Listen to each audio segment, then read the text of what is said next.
Hello, this is the final part of my read-through of Chapter 3 of my book, The Baha'i Faith, A Short History. This is the chapter dealing with the development of the Bābī religion. Okay, so the chapter contains 4 sections. The Babis changing fortunes, and Tabriz and Badasht, which we covered in the first part of this chapter. And now today we'll move on to talk about Babi laws and the Bayan, and later Babi doctrine. The Bab's own intentions at this point, that is just after the declaration of Mahdihood in Tabriz, indicated by his revelation of the Bayan, the exposition, his book of laws, written both in Persian and in a shorter Arabic version. The Bayan was a new holy book superseding the Quran. The Bab was not simply the Mahdi, but appeared as a new point of revelation. Islamic law had been abrogated, but it was replaced by a new holy law. There was no allowance for the antinomianism that characterized the behavior of some of the participants at Badasht. Despite the book's obvious importance, it had limited immediate impact on the Babis. Composed in Marku, either in late 1847 or the earlier months of 1848, its length, about 95,000 words, and the increasing difficulties of communication among the Babis militated against it receiving wide circulation. It stands as an expression of the Bab's own vision of his faith. As to law, the Bab system was entirely different from that of Islam, although similar terminology was often employed. Baha'i law is different again, although it does retain some Babi elements. I'll talk about that in a later video. Thus, there were distinctive forms of ritual prayer, fasting, pilgrimage, and tithing. Pilgrimage, for example, was to be to the Bab's house in Shiraz. Great emphasis was also placed on invocations to God and a general state of prayerfulness. A new solar calendar was introduced, consisting of 19 months of 19 days, starting on the traditional Iranian New Year's Day at the spring equinox. A modified form of this is used by the Baha'is. Extreme cleanliness was stressed, and the Shi'i concern with ritual purity de-emphasized. Marriage was declared to be obligatory, and divorce possible only after a year of waiting. The latter is still a Baha'i practice, thus ending the possibility of a husband instantly divorcing his wife, then common practice in Iran. Limited conversation between unmarried men and women was permitted. Gentleness was commended, and all were to avoid causing sorrow to others. Teachers and parents were not to beat children severely. Animals were to be treated kindly and not overworked. The use of tobacco, opium, and alcohol was forbidden, as was the study of grammar, logic, scholastic philosophy, and unprofitable sciences. The study of talismans was recommended, and instructions given regarding their manufacture. The bodies of the dead were to be treated with great respect, and buried in coffins of stone or crystal. Iran was to become a Babi state, and future Babi kings were commanded to expel unbelievers, that is, non-Babis, from their lands, unless they were engaged in useful professions. Non-Babi books were to be destroyed. Non-believers were to be treated with justice and not converted forcibly, but intermarriage with them was forbidden. Economic reforms were also advocated. There was to be a stable monetary system with a specified value of gold and silver, and merchants were allowed to charge interest, in contrast to Islamic law. Mercantile correspondence was to be inviolate. The efficiency of Western posts and communications was praised and recommended for emulation. Apart from these laws, which are interspersed throughout the book, the Bayan contains statements of Babi doctrine, including explanations of various Islamic eschatological terms. As to doctrine, during his years in Marku and Shehrik, the Bab wrote extensively. Apart from the Bayan, he composed several other books which dealt with aspects of Babi doctrine. He also completed 9 commentaries on the whole Quran, a discussion of the science of talismans, and numerous prayers.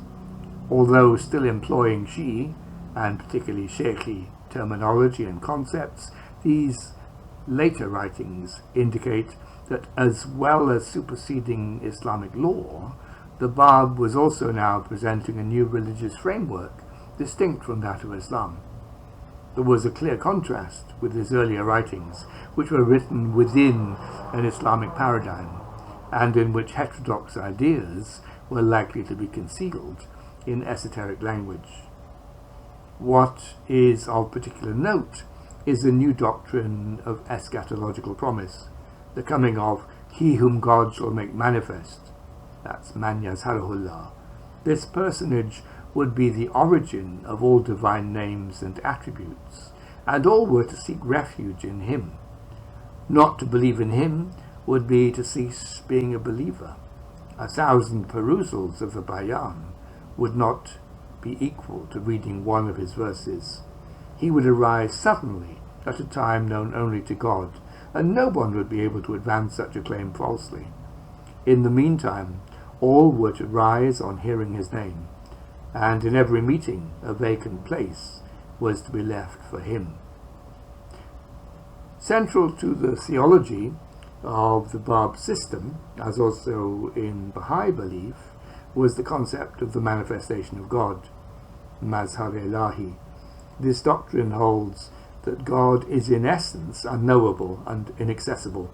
The purpose of human creation is the knowledge and love of God, but this is only possible through the manifestations of God. These beings originate from the primal will, or logos.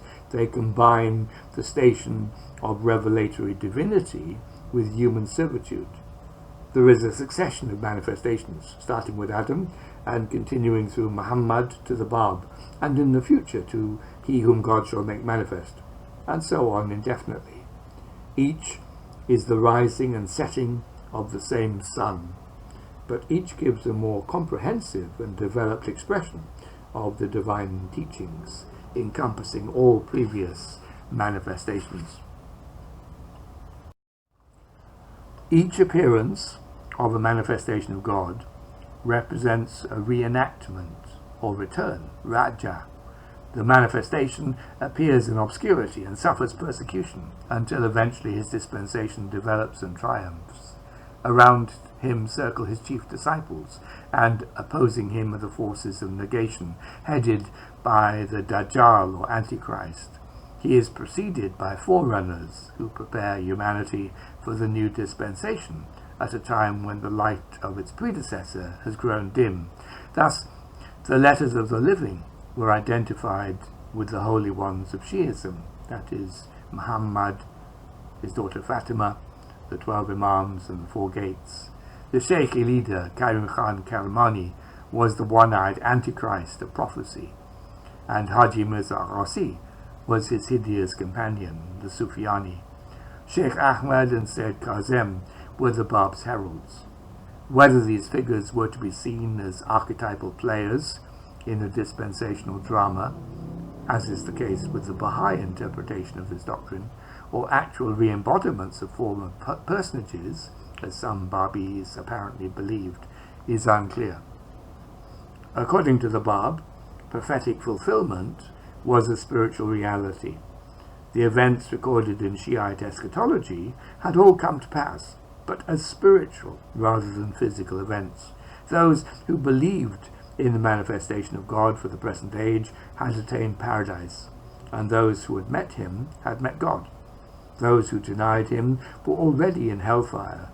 Each believer in the former dispensation thus faced the final judgment in terms of his response to the present manifestation. There was no resurrection of the body. As in his earlier writings, the Bāb continued to make great use of esoteric symbolism, and in particular numerology, whereby the underlying structure of the universe could be described. The number 19, equivalent to the words Wahid, unity, and Wujud, God's absolute being, is greatly emphasized, and alchemical and color symbolism is also employed. Thank you for listening. If you like these videos, you're welcome to subscribe to my channel. I'll try to answer any questions you may have in a future video. By the way, those of you who want to support the development of the channel can do so through Patreon or PayPal. I will give details below the video. You can also click the like button so that I can get an idea of which videos are of greatest interest to viewers. Next week we'll move on to the 4th chapter in the book, this one dealing with the turbulent period from 1848 to 1853. Can I remind everyone that this is only a very introductory book, and that if you want to read in more detail about Babi history, then you should look at the links I put below the video. So thank you very much again for listening, and have a good day.